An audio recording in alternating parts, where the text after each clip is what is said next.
as the United States gears up for a military attack on Syria that it claims is justified by, quote, undeniable evidence that Bashar al-Assad launched the chemical weapons attack in the Damascus suburb of Ghouta last week.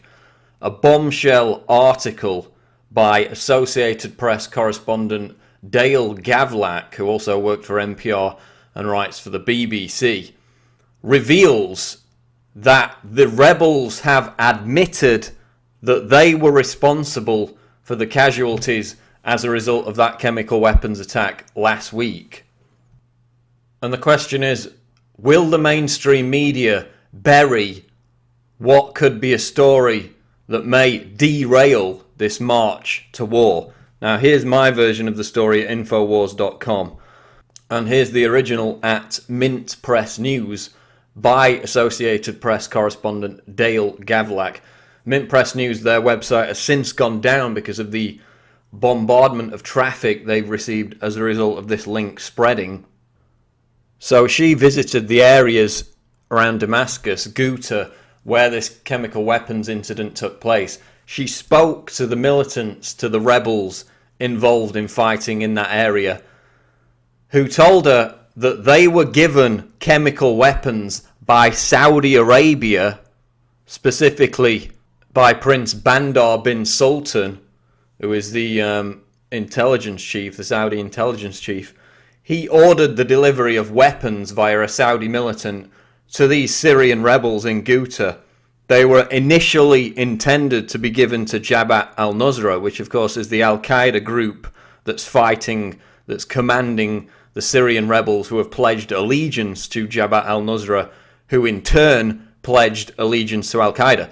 So the Saudis delivered the weapons, or intended to deliver the weapons, to Jabhat al-Nusra.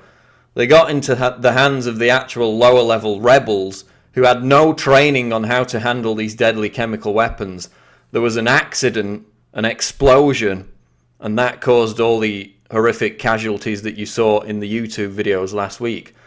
That's what Associated Press correspondent, 20-year veteran in the Middle East, NPR BBC writer Dale Gavlak says Syrian rebels told her in this bombshell article. And as one of the rebels told her, quote, "We were very curious about these arms, and unfortunately some of the fighters handled the weapons improperly and set off the explosions." Another female fighter named Kay also told Gavlak, "They didn't tell us what these arms were or how to use them. We didn't know they were chemical weapons. We never imagined they were chemical weapons." Then she quotes Abu Abdel Monim, a father of one of the rebels, who said, "My son came to me 2 weeks ago asking what I thought the weapons were that he had been asked to carry, describing them as having a tube-like structure while others were like a huge gas bottle." And he names the Saudi militant who provided the weapons as Abu Ashaya.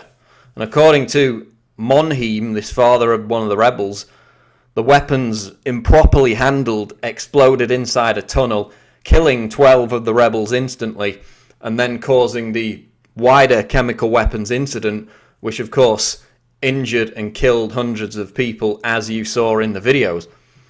But this story is bombshell. The rebels have basically accepted responsibility for causing an attack which is being blamed on the Syrian president by the Obama administration as a precursor to Tomahawk cruise missile attacks, which could start a massive war in the Middle East. It's based on completely false pretenses. If this story is accurate, we don't know, because the media has refused to even mention it so far today, even though it's been out since yesterday. Absolute bombshell claims, and what makes it all the more credible is Dale Gavlak. Here's a picture of her. 20-year veteran Middle Eastern correspondent for the Associated Press. She's written for Salon, she's written for BBC, she's done work for NPR. Completely credible. This is not some random blogger that's made up some claims.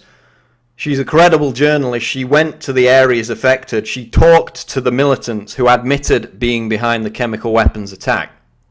So here's, again, Dale Gavlak writing for Salon.com. Of course, reprints of the Associated Press showing that she works for the Associated Press. To be clear, the Associated Press have not covered this article. This is an independent organisation of which Dale Gavlak works for, called Mint Press, which itself, if you read a Minnesota Post profile on the organisation from last year, is a credible news organisation. They've got offices in Minnesota. They've got several full-time accredited journalists, and this profile basically makes it clear that they're a very legitimate news organisation. Mint Press, which is where the original story featured, that website is now down because of the traffic, but Mint Press, completely credible. Dale Gavlak, Associated Press, BBC, NPR, completely credible reporter, saying that she spoke to these rebels who admitted carrying out the chemical weapons attack, or at least mishandling the chemical weapons, causing the accident that led to the chemical weapons casualties. Here's Dale Gavlak writing for the BBC, again proving that she's completely credible journalist. She's worked for major news organisations in the recent past on Middle East affairs.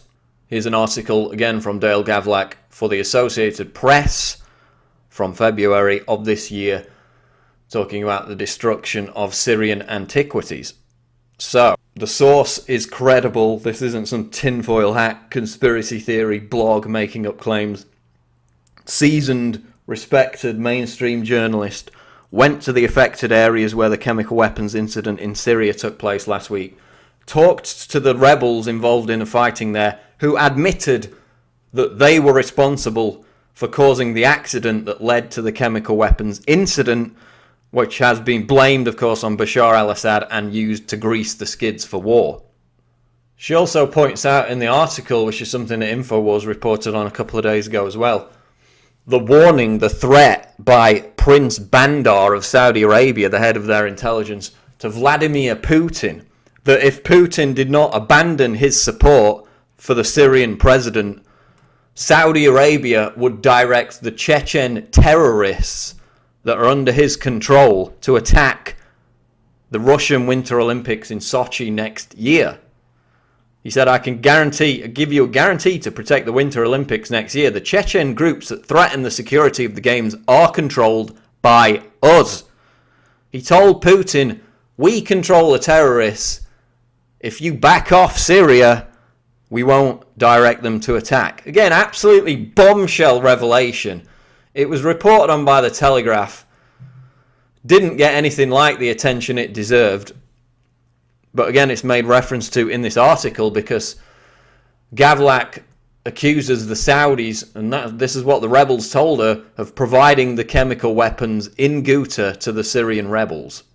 Of course, it was reported earlier this week by Foreign Policy, we covered it in this article, that the intelligence intercepts in the hours after the chemical weapons attack last week revealed that the Syrian Ministry of Affairs of Defense was making panicked phone calls demanding answers from their chemical weapons depot about the attack in Ghouta. So the question was, if they had ordered the attack, if they knew about it and they had ordered it, why are they making panicked phone calls to the chemical weapons department demanding answers? Makes no sense whatsoever if they were behind the attack. It was subsequently in the New York Times, US intelligence officials admitting that there was no smoking gun linking Assad to the attack. And then separately, US officials told the Associated Press that the intelligence that Assad was behind the attack was, quote, no slam dunk. So they didn't have the evidence. It was not undeniable. And whatever evidence they present today, it looks like, is going to be basically fraudulent, phony, just as it was prior to the invasion of Iraq with the whole weapons of mass destruction circus.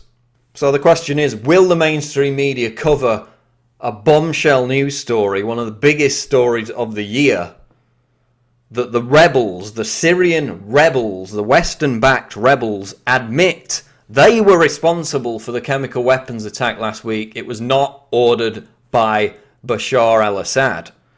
Will the media cover this? There's only been one other story about it a couple of hours ago. Voice of Russia reported on it. Apart from that, despite the fact that it's been out yesterday, and despite the fact that it was written by a credible Associated Press 20-year veteran Middle Eastern correspondent, Dale Gavlak, still absolutely nothing from the mainstream media. So I've sent it to The Guardian. I've reached out to Dale Gavlak, try and get her on the Alex Jones show. You know, I've sent out messages on Facebook, Twitter, urging people to contact the media, get them to cover this. Will they cover a story that could derail the entire march to war, that could scupper the attack on Syria that threatens to inflame the whole region? Syrian rebels admit they were behind the chemical weapons attack. Will the media cover this bombshell story? This is Paul Joseph Watson reporting for Infowars.com.